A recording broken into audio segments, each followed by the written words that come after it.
नमस्कार दोस्तों, स्वागत है आपका द पॉलिटिकल टेस्ट में और मैं हूं अजय सिन्हा। दोस्तों, उत्तर प्रदेश की बात कर ले जहां 7 चरणों में चुनाव होना है और 4 चरण पूरे हो चुके हैं, यानी 39 सीटों पर मतदान संपन्न हो चुका है। 3 चरणों का जो है चुनाव बाकी है और 3 चरणों में 41 सीटों पर मतदान होगा। अब ऐसे में सवाल खड़े हो रहे हैं कि किसके पक्ष में हवा बह रही है और आखिर बीएसपी की स्थिति क्या है। दोस्तों, किसके पक्ष में हवा बह रही है, कौन जीत रहा है, कौन हार रहा है, यह रिजल्ट के बाद पता चलेगा। लेकिन इस चुनाव में 2024 के लोकसभा चुनाव में किसकी ताकत बढ़ी है, कौन जमीन पे दिखाई दे रहा है और किसके लिए वोट पड़ रहे हैं असल मायने में। क्योंकि देखिए, मीडिया में मेन स्ट्रीम मीडिया की बात कर ले या सोशल मीडिया की बात कर ले, वहां वही दिख रहा है जो मजबूती से उनके साथ साठगांठ किए हुए। मेन स्ट्रीम मीडिया और सोशल मीडिया, ये 2 धड़े ऐसे हो गए हैं जहां पर वही दिखाया जाता है जो वो दिखाना चाहते हैं। लेकिन दोस्तों, असलियत क्या है जमीन पर? जमीन पे अगर असलियत जानने की कोशिश करें तो पिछले चुनावों को भी देखना पड़ेगा, क्योंकि इतिहास को बिना देखे हम ना वर्तमान बना सकते हैं और ना भविष्य गढ़ सकते हैं, और इतिहास पर नजर डालना बहुत जरूरी है। बीएसपी सुप्रीमो मायावती की ताकत पर बहुत लोगों ने सवाल खड़े किए कि क्या बीएसपी खत्म हो रही है, क्या बीएसपी सुप्रीमो मायावती किसी दबाव में काम कर रही है, क्या बीएसपी इस बार खाता भी नहीं खोल पाएगी। इस तरह के तमाम सवाल आए, लेकिन ये सवाल उनकी तरफ से उठाए गए जो या तो राजनीति को समझते नहीं हैं या उनको सिर्फ सीटें नजर आती हैं, लेकिन ना वोट प्रतिशत वो देखते हैं, ना इतिहास के पन्ने पलट के देखते हैं। दोस्तों, 2014 में मोदी लहर थी, यानी नरेंद्र मोदी जब केंद्र की सत्ता में दावेदारी ठोकने आए तो उस दौरान 2014 में आप सबको याद होगा कि बड़ी तगड़ी लहर थी, यानी बड़े बड़े राजनीतिक दलों के कट्टर समर्थक, खासतौर से समाजवादी पार्टी, कांग्रेस को तो समझ लीजिए एकदम किनारे कर दिया गया था। समाजवादी पार्टी के कट्टर समर्थक जब वोट डालने जाते थे 2014 में और उनसे कोई पूछता किसको वोट डाला, तो यही कहते थे कि 56 इंच को डाला। यानी वो लहर थी।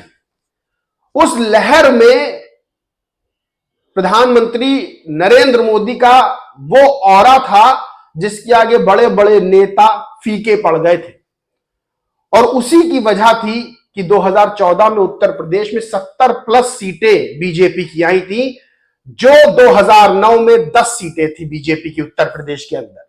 सोचिए, मतलब कितने गुना का फायदा। लेकिन उस लहर में, मोदी जी की लहर में भी एक ऐसा नाम था, ऐसी शख्सियत थी राजनीति की जो टिकी रही वोट परसेंट में। वो थी BSP supremo Mayawati. 19.5% vote, 19.5% vote मायने रखता है।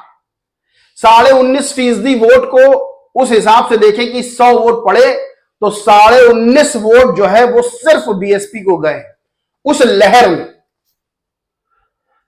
2019 की बात कर ले, 2019 में प्रधानमंत्री नरेंद्र मोदी की वैसे ही फिजा, वैसे ही करंट रहा, और 2019 का चुनाव हुआ, फिर सबको झटका लगा। लेकिन बीएसपी सुप्रीमो 19.5% वोटों के साथ वैसे ही डटी रही और 10 सीटें नहीं आई। दोस्तों, ये 19.5% वोट वो है जो बीएसपी सुप्रीमो के पास से हटता नहीं, यानी जो कैडराइज वोट बैंक है। जैसे अगर भारतीय राजनीति की बात कर लें तो 2 जो है वो ऐसे राजनीतिक दल है जिनका अपना वोट बैंक है, एक बीजेपी और दूसरा बीएसपी। ये 2 राजनीतिक दल ऐसे हैं जिनका अपना वोट बैंक है, यानी आंधी आ जाए, तूफान आ जाए, दुनिया इधर से उधर हो जाए, लेकिन इनके जो इन दो पार्टियों के वोट बैंक है वो कभी टस से मस नहीं होते। ये बात भारतीय राजनीति के चुनाव के जो इतिहास के पन्ने हैं उनको पलट के पता चल जाती है।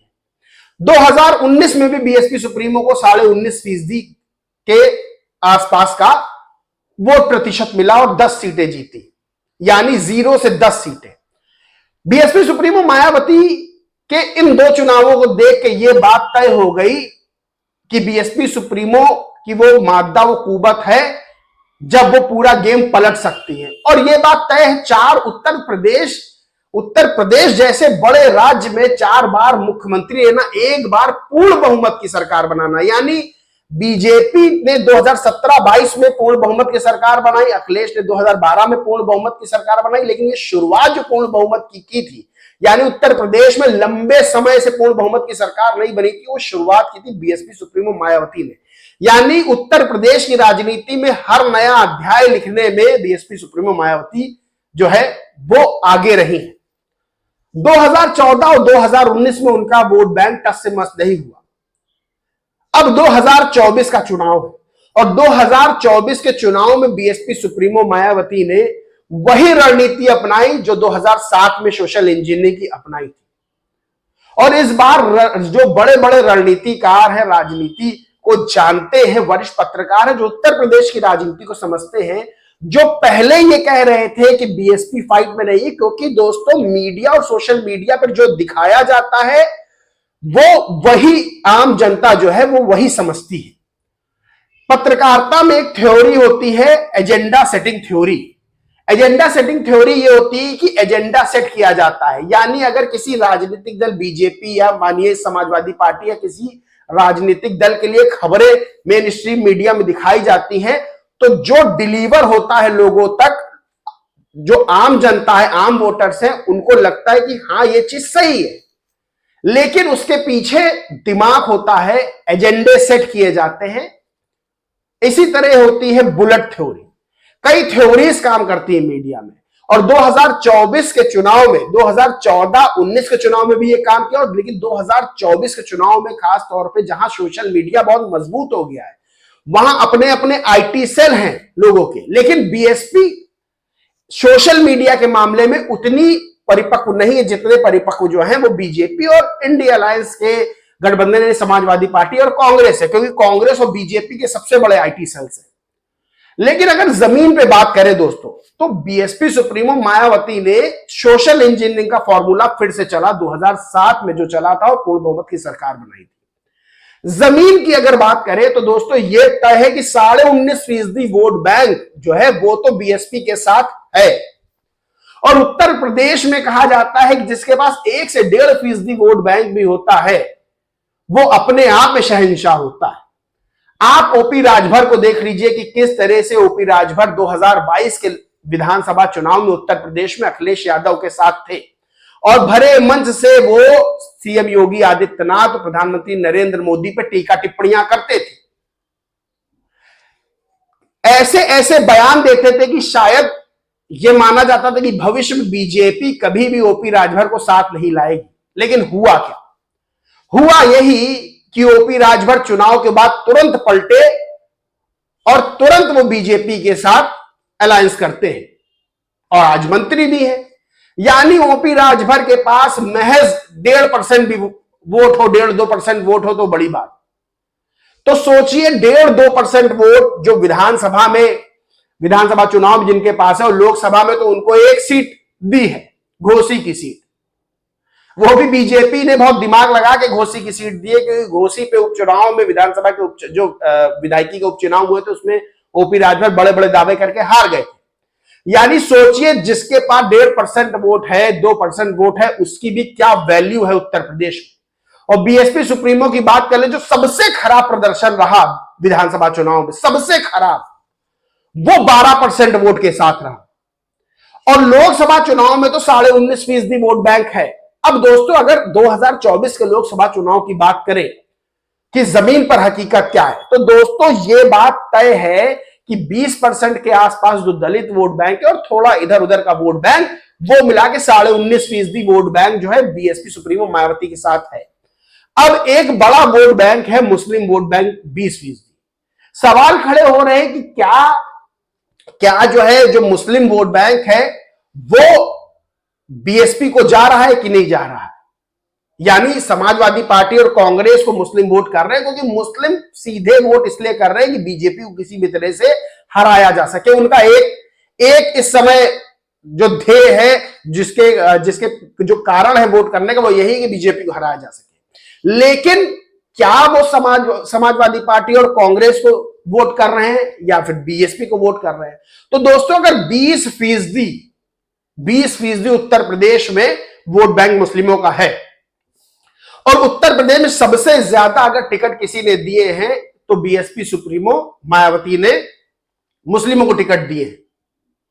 मतलब इतिहास रच दिया, इतने टिकट किसी को नहीं दिए। तो सोचिए उस 20% में कम से कम अगर मान ले तो क्या 5% वोट जो है वो बीएसपी को नहीं जाएगा? कम से कम अगर मान ले तो 5 से 7% वोट बीएसपी को ट्रांसफर होगा, क्योंकि चुनाव के ठीक पहले जो अखिलेश यादव ने निर्णय लिए उसने मुस्लिमों में एक नाराजगी पैदा कर दी कि अखिलेश यादव पर आरोप लगे कि मुस्लिम युवाओं को दरी बिछाने, कुर्सी उठाने के लिए जो है वो यूज कर रहे हैं, लेकिन टिकट नहीं दे रहे। लेकिन बीएसपी सुप्रीमो ने ज्यादा से ज्यादा टिकट दिए मुस्लिमों को। तो अगर 5 से 6% भी कम से कम मान ले ट्रांसफर हो रहा है वोट, तो बीएसपी का वोट बढ़ के हो जाता है लगभग 25 से 26%। 25 से 26% वोट। अब ब्राह्मणों को भी बड़ी संख्या में वोट दिया। ब्राह्मण भी बीजेपी से नाराज बताए जाते हैं, क्योंकि जिस तरह से घटनाक्रम हुए उत्तर प्रदेश में, उससे माना जाता है कि ब्राह्मणों को नजरअंदाज किया जा रहा है। और ब्राह्मण समाजवादी पार्टी और कांग्रेस का तो वैसे भी कोई ज्यादा फाइट कांग्रेस नहीं है उत्तर प्रदेश में, लेकिन अगर समाजवादी पार्टी की बात करें तो समाजवादी पार्टी को ब्राह्मण वोट नहीं करते ज्यादातर। वो भी बीएसपी की ओर ट्रांसफर हो रहे हैं, क्योंकि बीएसपी ने बड़ी संख्या में ब्राह्मणों को भी टिकट दिया है, 15 ब्राह्मणों को उतारा है, उसका भी असर पड़ेगा। और 10% के आसपास उत्तर प्रदेश में ब्राह्मण वोट बैंक है। यानी मान लीजिए कि 5% ब्राह्मण वोट बैंक भी बीएसपी को मिलता है। तो दोस्तों, ये आंकड़ा बीएसपी का हो जाता है 30% के आसपास। वहीं ठाकुरों की बीजेपी से नाराजगी, और जिस तरह से समाजवादी पार्टी का मैनपुरी में देखा गया कि जो ठाकुर समुदाय है वो बेहद नाराज हुआ, जिस तरह से महाराणा प्रताप की मूर्ति पर चढ़ गए थे जूता चप्पल पहन के। उसके बाद काफी बवाल भी हुआ था। तो उसमें ठाकुर जहां पहले बीजेपी से नाराज था, वो सपा से भी नाराज हो गया है। वो वोट बैंक भी अच्छा खासा बड़ा ताकतवर वोट बैंक है, वो भी बीएसपी की ओर शिफ्ट हो रहा है, क्योंकि बीएसपी इकलौती ऐसी पार्टी है जिससे कोई भी किसी भी वर्ग का, किसी भी धर्म का जो वोटर है वो नाराज नहीं है। बीएसपी सुप्रीमो मायावती की एक खासियत है कि उनसे कोई नाराज नहीं है। दूसरे दलों के बयानों से, हरकतों से भले ही नाराज हो रहे हैं, लेकिन बीएसपी से कोई नाराज नहीं है। तो उनको एक सेफ और अच्छा ऑप्शन, और काम के अगर सिनेरियो में देखें कि हाँ कोई अगर राजनीतिक दल ज्यादा बोले बिना काम करता है तो वो बीएसपी है। तो बीएसपी को ये ट्रांसफर हो रहा। अब दोस्तों, अगर मान लेते हैं कि 4% वोट भी अगर ट्रांसफर हो रहा है तो 30 + 4 जो है हो जाता 34%। और दोस्तों, बहुत से ऐसे जो जाति वर्ग के वोटर्स हैं जिनको वो बटते हैं, यानी वो किसी स्पेसिफिक पार्टी को नहीं डालते हैं, बल्कि 1-1, 2-2% हर जगह रहते हैं। तो दोस्तों, लगभग 35% से ऊपर बीएसपी सुप्रीमो मायावती को 2024 में वोट मिल रहा है, वोट प्रतिशत की बात करें। और दोस्तों, 30% से ऊपर किसी भी राजनीतिक दल को वोट मिलना, वो अपने आप में यह है कि समझ लीजिए कि उससे ताकतवर भारतीय राजनीति में कोई नहीं। क्योंकि उत्तर प्रदेश में 80 लोकसभा सीटें हैं और वहां कोई राजनीतिक दल सीधे सीधे 30% से ऊपर वोट पाता है। तो ये समझ लीजिए कि 30% से ऊपर वोट बैंक पाना अपने आप में ब्रह्मास्त्र हासिल करना है। और वो राजनीतिक दल 2024 में राजनीति की नई पटकथा लिखने की ताकत रखता है। मैं यही बार बार बता रहा हूं कि 19.5% वोट बैंक 2014-19 में मिला। अब 2024 की बात कर ले तो सीधे सीधे अन्य दलों के प्रति वोट बैंकों की नाराजगी वो बीएसपी में शिफ्ट हो रहे हैं। सोशल इंजीनियरिंग के जरिए जिस तरह से मुस्लिमों को टिकट दिए गए वो वोट बैंक शिफ्ट हो रहा है। 5 से 6% तो कम से कम मान लेते हैं मुस्लिम वोट बैंक 5 से 6% आ रहा है। वहीं ब्राह्मण vote bank, Thakur vote bank और अन्य वोट बैंक जो इधर उधर बंटते हैं, यानी वो एक तरफा कहीं नहीं जाते हैं, वो इधर उधर देते हैं, यानी वो किसी भी राजनीतिक दल के कोर वोटर्स नहीं है, वो अपनी समझ से वोट दे देते हैं उनको जो अच्छा लगता है। तो ये समझ लीजिए कि 35% के आसपास वोट प्रतिशत बीएसपी को मिलने वाला है। ये जमीनी हकीकत है, ये मीडिया में नहीं दिखाई जाएगी, क्योंकि मीडिया में तो एजेंडे के थ्रू दिखाया जाता है। मीडिया को ये पता है कि हमको किसको दिखाना है, किसको नहीं दिखाना है। और वैसे भी बीएसपी सुप्रीमो बहुत ज्यादा मीडिया में आती नहीं है, तो मीडिया और बीएसपी की जो दूरियां हैं वो थोड़ी ज्यादा रहती हैं बनस्पत अन्य राजनीतिक दलों के मुकाबले। तो बीएसपी की खबरें तो वैसे ही मीडिया नहीं दिखाता है। बाकी एक धड़ा जो सोशल मीडिया का यूट्यूबर्स का है वो इंडिया अलायंस की खबरें दिखाते हैं। वो एक सूत्री, वो रोज मोदी सरकार गिराते हैं और रोज राहुल गांधी को प्रधानमंत्री बनाते हैं, उनका एक सूत्री कार्यक्रम है। लेकिन जमीन पर सच्चाई क्या है वो ये है कि 19.5 से 20% वोट बैंक जो बीएसपी सुप्रीम को मिलता है वो मिलेगा ही मिलेगा। साथ ही मुस्लिम वोट बैंक जो टिकट देने पर, यानी इतनी 23 प्रत्याशी मुस्लिम उतारे, सबसे ज्यादा नेतृत्व देने का बीएसपी सुप्रीमो ने काम किया है, वो शिफ्ट होगा बीएसपी की ओर। तो उसका जो है 20% मुस्लिम वोट है और कम से कम माने तो 5 से 6% ट्रांसफर होगा। वही ब्राह्मण वोट लगभग 4 से 5% ट्रांसफर होगा। ठाकुर वोट अगर 2 से 3% भी ट्रांसफर होगा, अन्य वो तो 30 से 35% वोट बैंक सीधा वोट प्रतिशत बीएसपी सुप्रीमो के पास रहने वाला है, जो उनको 2024 के चुनाव में किंग मेकर बनाने के लिए बहुत बड़ा वोट बैंक है, बहुत बड़ा। जमीनी सच्चाई जो है वो दोस्तों यही है। बाकी इस पूरे मामले पर आप क्या मानते हैं, क्या समझते हैं, कमेंट करके जरूर बताएं। वीडियो अच्छा लगा हो तो लाइक करें, खूब शेयर करें और चैनल को सब्सक्राइब नहीं किया तो सब्सक्राइब करके बेल आइकन जरूर दबा लें। जय हिंद, जय भारत।